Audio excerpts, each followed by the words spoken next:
Hello दोस्तों, स्वागत है आप सभी का आशीर्वाद क्लासेस में। दोस्तों, आज है 14 अप्रैल। मैं ऐसे महान व्यक्ति के बारे में बताने जा रहा हूँ जिनका नाम आप सभी जानते हैं। वो किसी परिचय के मोहताज नहीं है। दोस्तों, इनके बारे में बताने से पहले दो लाइन आप सभी के लिए। रुतबा मेरे सर को तेरे संविधान से मिला है, ये सम्मान भी मुझे तेरे संविधान से मिला है। औरों को जो मिला है वह मुकद्दर से मिला होगा, औरों को जो मिला है वह मुकद्दर से मिला होगा, हमें मुकद्दर भी तेरे संविधान से मिला है। दोस्तों, उन्होंने शिक्षा को लेकर एक बात कही थी। लोग कहते हैं शिक्षा क्या है। उन्होंने कहा था, शिक्षा वह शेरनी का दूध है जो जितना पिएगा वो उतना दहाड़ेगा। दोस्तों, मैं चर्चा कर रहा हूं जिसे सिंबल ऑफ नॉलेज कहा जाता है, डॉक्टर भीमराव अंबेडकर। पूरी चर्चा करूंगा दोस्तों अंबेडकर जी के बारे में, जिन्हें संविधान निर्माता, आधुनिक युग का मनु, बाबा साहब और यहां तक कि विश्व रत्न के नाम से जाना जाता है। दोस्तों, आइए जानते हैं डॉक्टर भीमराव अंबेडकर के बारे में। दोस्तों, इनका उपनाम था बाबा साहब, आधुनिक युग के मनु, भारतीय संविधान के निर्माता। दोस्तों, भारतीय संविधान के निर्माता डॉक्टर भीमराव अंबेडकर, जो कि विश्व का सबसे बड़ा संविधान है। दोस्तों, इनका जन्म 14 अप्रैल सन 1891 में महू के मध्य प्रदेश में हुआ था। पिता का नाम रामजी मालोजी सूबेदार थे। माता का नाम भीमाबाई, पत्नी रमाबाई। दोस्तों, इनका 1935 में निधन हो गया और इन्होंने दूसरे पत्नी से विवाह किया 1948 में डॉक्टर सविता से। ठीक है। मृत्यु दोस्तों इनका 6 दिसंबर 1956 को हुआ। परिवार दोस्तों महार परिवार के थे। डॉक्टर भीमराव अंबेडकर जी महार परिवार के थे। दोस्तों, डॉक्टर भीमराव अंबेडकर जी की शिक्षा, प्रारंभिक शिक्षा 1900 में सतारा के महाराष्ट्र से हुआ। 1904 में बंबई की एल्फिस्टन स्कूल में प्रवेश हुआ। 1912 में एल्फिस्टन कॉलेज से स्नातक पूर्ण किया। दोस्तों, इनके पास दो सब्जेक्ट थे, अर्थशास्त्र व राजनीति शास्त्र। उच्च शिक्षा एमए कोलंबिया विश्वविद्यालय न्यूयॉर्क 1915 में पूर्ण किया। MSc DSC London school of economics 1920 में किया। पीएचडी कोलंबिया विश्वविद्यालय, सब्जेक्ट था दोस्तों अर्थशास्त्र। अर्थशास्त्र से दोस्तों इन्होंने पीएचडी किया सन 1927 में। दोस्तों, इनके द्वारा चलाई गई साप्ताहिक पत्रिका मूक नायक 1920 में मुंबई, बहिष्कृत हितकरणी सभा। दोस्तों, इन्होंने बहिष्कृत हितकरणी सभा का गठन किया जुलाई सन 1924 में। दोस्तों, इसका उद्देश्य था शिक्षा को बढ़ावा देना। अगला था आपका डिफरेंस्ड क्लास एजुकेशन सोसाइटी की स्थापना किया इन्होंने, जो कि 14 जून 1928 में उद्देश्य दोस्तों था शिक्षा देना। डॉक्टर अंबेडकर ने तीनों गोलमेज सम्मेलन में भाग लिया, लंदन 1930, 1931 और 1932 में। दोस्तों, डॉक्टर अंबेडकर ने समझौता हुआ और पूना पैक्ट।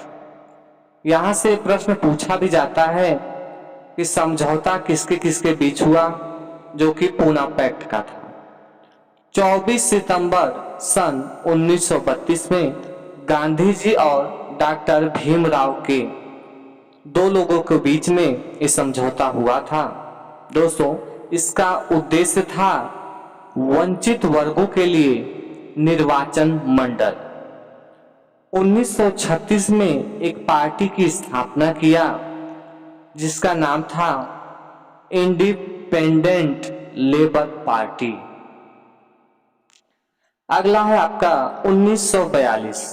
दोस्तों 1942 में शेड्यूल कास्ट फेडरेशन की स्थापना की। इसका उद्देश्य था दोस्तों शिक्षा देना। नेक्स्ट है आपका दोस्तों, जैसा कि आप लोग संविधान के अनुच्छेद 14 में पढ़ा होगा कि विधि के समक्ष समता व संरक्षण, इसी को भारतीय संविधान का आत्मा कहा जाता है। दोस्तों यह भी आपके एग्जाम में प्रश्न बार बार पूछा जाता है कि भारतीय संविधान की आत्मा किसे कहा जाता है। तो दोस्तों विधि के समक्ष समता व संरक्षण किसने कहा था? तो दोस्तों भारतीय संविधान की आत्मा डॉक्टर भीमराव अंबेडकर ने कहा था। सन 1947 स्वतंत्र भारत के पहले कानून व न्याय मंत्री बने। दोस्तों डॉक्टर बी.आर. अम्बेडकर 1947 में स्वतंत्र भारत के पहले कानून व न्याय मंत्री बने थे। यहां से भी प्रश्न आपके एग्जाम में पूछा जाता है। प्रारूप समिति के अध्यक्ष भी थे, यह भी क्वेश्चन पूछा जाता है। बहुत ही इंपॉर्टेंट है कि प्रारूप समिति के अध्यक्ष कौन थे? दोस्तों डॉक्टर भीमराव अंबेडकर थे। दोस्तों इनकी मृत्यु 6 दिसंबर सन 1965 में हुई। चैत्र भूमि दोस्तों मुंबई के विश्राम स्थल है इनका। चैत्र भूमि जो कि मुंबई में विश्राम स्थल है। दोस्तों सन 1990 में डॉक्टर भीमराव अंबेडकर को भारत रत्न से सम्मानित किया गया। यह भी प्रश्न पूछा जाता है कि 1990 में किसको भारत रत्न से सम्मानित किया गया? तो दोस्तों डॉक्टर भीमराव अंबेडकर को। डॉक्टर भीमराव अंबेडकर के कार्य और पुस्तक, उन्होंने कौन कौन सी पुस्तक लिखी? दोस्तों कार्य में आपका है काम के घंटों को कम कर प्रति सप्ताह 48 घंटे काम करना, कोयला खदानों में महिलाओं के लिए काम पर रोक, न्यूनतम मजदूरी, समान काम के लिए समान वेतन। दोस्तों इनकी पुस्तक है द प्रॉब्लम ऑफ रूपी, Buddha and his thumb, the untouchable, Buddha और कार्ल मार्क्स। दोस्तों इन्होंने बौद्ध धर्म को अपनाया। इनके पास 32 डिग्री और यह 9 भाषा के जानकार थे। दोस्तों लिखने को तो हजारों किताब लिखी हैं, मैं आपको एग्जाम की दृष्टि से जो इम्पोर्टेंट है वही बताया। दोस्तों तो ये थे डॉक्टर भीमराव अंबेडकर, जिनके बारे में पूरा आज तक कोई नहीं पढ़ पाया है। इनकी इतनी ज्यादा इन्होंने शिक्षा और पुस्तकें लिखी हैं। दोस्तों बहुत कम ही लोग हैं जो इनके विचारधारा को अपनाया है और इन्हें सही रूप से जाना है। तो दोस्तों ये था इनका जीवन परिचय। उम्मीद करता हूँ आपको पसंद आया होगा। दोस्तों वीडियो देखने के लिए आपका धन्यवाद। यदि आप चैनल पर नए हैं तो प्लीज चैनल को सब्सक्राइब करें, वीडियो को लाइक शेयर और कमेंट में आप लोग जरूर बताइए कि वीडियो आपको कैसा लगा।